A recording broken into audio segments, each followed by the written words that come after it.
মুহূর্তে নিবেদন করছেন ট্যালেন্টো এভিয়েশন।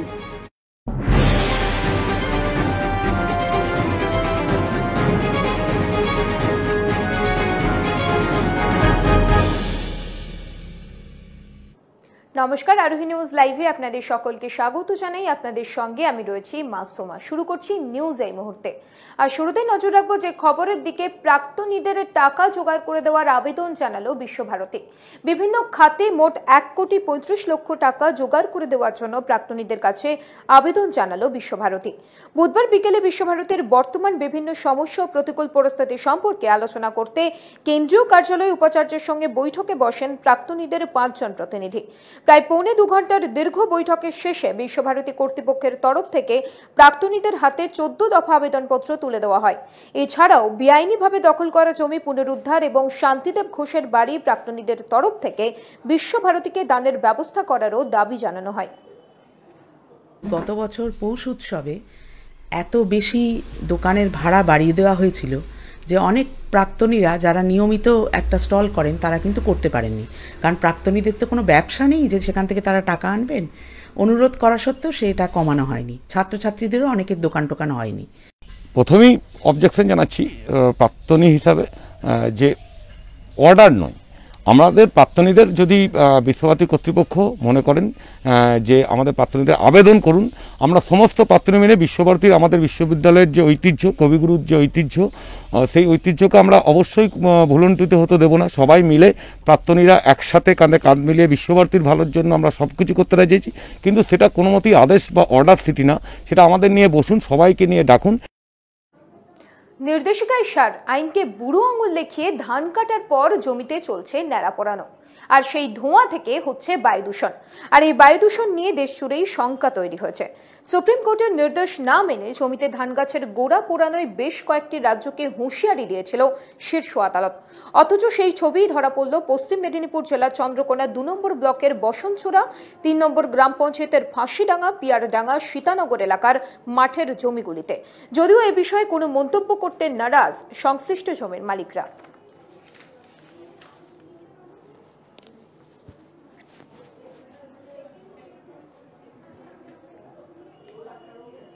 হয় চাকরি দাও, নয় আত্মহননের অনুমতি দাও, এই দাবিতেই বিক্ষোভ। পশ্চিম মেদিনীপুরের জেলা শাসকের দপ্তরের সামনেই এই বিক্ষোভ দেখায় 2015 সালে পশ্চিমবঙ্গ প্রাথমিক ট্রেড উত্তীর্ণ ডিএলএড প্রশিক্ষিত ঐক্যমঞ্চের সদস্যরা। চাকরির দাবিতেই মূলত ডেপুটেশন জমা দেয় প্রাথমিক টেট উত্তীর্ণ ডিএলএড প্রশিক্ষিত ঐক্যমঞ্চের সদস্যরা।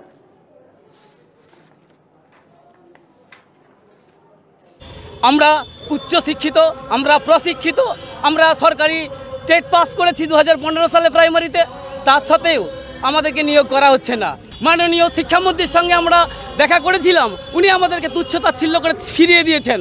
আমরা মানবিক মুখ্যমন্ত্রী এবং শিক্ষামন্ত্রীর কাছে করজোরে অনুরোধ করতে চাই, হলে আমাদেরকে নিয়োগ দিন, নইলে নবান্নর সামনে আপনাদেরকে সামনে রেখে আমরা গায়ে আগুন দেব। কোভিড পরিস্থিতিকে সামনে রেখে আসানসোলের বেশ কয়েকটি পূজা প্যান্ডেল ঘুরে দেখে সমস্ত ব্যবস্থা খতিয়ে দেখলেন সেখানকার পুলিশ কমিশনার। বৃহস্পতিবার পুলিশ কমিশনার সুখেশ জৈন ঘুরে দেখেন সমস্ত প্যান্ডেল। আসানসোলের কোর্ট রোড, আসানসোল কে সেক্টর সহ কয়েকটি পুজো প্যান্ডেলে যান তিনি। মূলত করোনা আবহে সরকারি নির্দেশিকা মেনে খোলা প্যান্ডেল, প্রবেশ ও প্রস্থানের আলাদা পথ সহ যে সমস্ত সরকারি নির্দেশিকা রয়েছে সেগুলো ঠিকমতো মানা হচ্ছে কিনা তা খতিয়ে দেখেন কমিশনার। আসানসোল দুর্গাপুর পুলিশ কমিশনারেটের আমরা সব জায়গা পুজো পান্ডালগুলি ভিজিট আরম্ভ করেছি। আমাদের ডিফারেন্ট র্যাঙ্ক পুজো পান্ডালে যাচ্ছেন, অ্যান্ড গভর্নমেন্টের যে গাইডলাইন্সগুলি আছে সেটা ফলো হচ্ছে কি হচ্ছে না, অথবা যে পুজো কমিটি তাদের আলোচনা করার জন্য তাদের কোনো প্রবলেম হচ্ছে কি না ওদেরকে গাইড করার জন্য আমরা ভিজিটগুলি করছি, অ্যান্ড খুব ভালো সাড়া ওদের কাছ থেকে আমরা পাচ্ছি। স্যানিটাইজার আমরা অ্যারেঞ্জমেন্ট করছি, সব পুজো কমিটি নিজস্ব অ্যারেঞ্জমেন্ট এখানে করেছেন। এন্ট্রি এক্সিট পান্ডালটা পুরো করে খোলা থাকে। অঞ্জলি মধ্যে, সিন্দুর খেলা মধ্যে, বিসর্জন মধ্যে যেন কোথাও কোনো গ্যাদারিংটা না হয়, এই সব কটা পয়েন্ট আমরা ওদের সঙ্গে ওদের পান্ডালে এসে আলোচনা করছি। নিউ নর্মালে পর্যটন কেন্দ্রগুলি খুললেও এখনো জনশূন্য সুন্দরবন।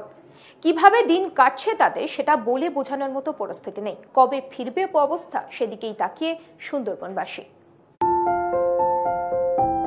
সুন্দরবন জুড়ে মোট 7টি পর্যটন কেন্দ্র, প্রায় 2 লক্ষ পর্যটক প্রতি বছর সুন্দরবনে ভ্রমণে আসেন। নিউ নর্মালে একে একে খুলেছে পর্যটন কেন্দ্রগুলি, কিন্তু দেখা নেই পর্যটকদের। আমফানের তাণ্ডবে বুক পেতে লড়াই করেছে সুন্দরবন। ঢেউয়ে ঝাপটা লবণাক্ত জলে ঝলসে গিয়েছে মাইলের পর মাইল জুড়ে থাকা সুন্দরী জঙ্গল। সেই অর্থে অবশ্য তেমন ক্ষতিগ্রস্ত হয়নি বন্যপ্রাণ। করোনার জেরে মুখ ফিরিয়েছেন দেশ বিদেশের পর্যটকরা। পর্যটন কেন্দ্রকে ঘিরে গড়ে ওঠা ছোট বড় ব্যবসায়িক প্রতিষ্ঠানগুলির অবস্থা এখন অর্থশূন্য। বন্ধ হতে বসেছে ছোটখাটো হোটেলগুলিও। তেমন কিছু ক্ষতি হয়নি, গাছপালা কিছু ভেঙে গিয়েছিল, সেগুলো তো ঠিকঠাক করা হয়েছে।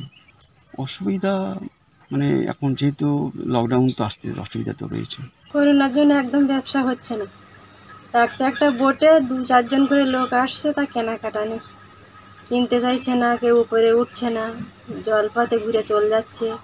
অফিসে কোনো পারমিশন দিচ্ছে না, ওয়াচ টাওয়ারে উঠতে দিচ্ছে না, পারমিশন বাড়িয়েছে, ওই জন্য ওরা আসতে চাইছে না। আমাদের এখানে কোনো বেচাকেনাও হচ্ছে না। সংক্রমণ এড়িয়ে যেতে একগুচ্ছ বিধিনিষেধ আরোপ করা হয়েছে পর্যটকদের উপর। কবে কাটবে মহামারীর প্রকোপ, কবে আসবেন পর্যটকরা, সেই আশায় পথ চেয়ে বসে আছে সুন্দরবনের গরিব মানুষগুলি। ব্যুরো রিপোর্ট, আরোহী নিউজ। নিউজ এই মুহূর্তে এখন এই পর্যন্তই। অন্যান্য সব খবরের জন্য দেখতে থাকুন আরোহী নিউজ।